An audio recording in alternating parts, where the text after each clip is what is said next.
Notre système de santé traverse une grave crise. La vie des Français en est affectée. Accès aux soins palliatifs et aux soins en général difficiles, réponse insuffisante aux besoins d'une population vieillissante, dégradation de la santé mentale, et cette liste n'a rien d'exhaustif.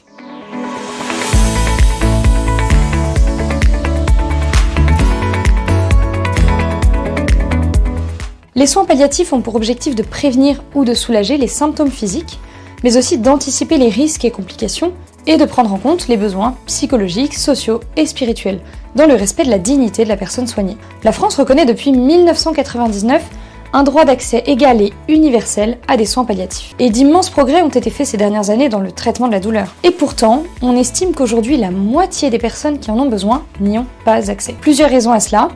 Une répartition inégale des structures spécialisées en soins palliatifs, 19 départements en sont encore dépourvus, des soignants trop peu nombreux, une culture palliative encore mal diffusée, ce qui conduit bien souvent à ce que les patients soient orientés trop tardivement vers les soins palliatifs.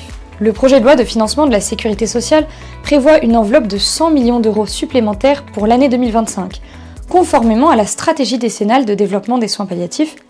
Néanmoins, les montants envisagés ne sont pas suffisants pour couvrir les besoins. De plus, rien ne garantit une augmentation constante dans les 10 prochaines années pour atteindre les 2,7 milliards prévus par la stratégie décennale. Pour garantir à tous les Français un accès égal aux soins palliatifs, il est ainsi nécessaire d'inscrire les soins palliatifs dans une stratégie globale et complète de la santé, de mieux les déployer, que ce soit à l'hôpital, à domicile ou en EHPAD, et de mieux les faire connaître, de voter une loi de programmation qui détaille une trajectoire budgétaire sur plusieurs années, actant un engagement réel de l'État sur le sujet. Un projet de loi légalisant le suicide assisté et l'euthanasie n'est pas compatible avec la culture palliative et serait indécent, surtout en l'état actuel du système de santé.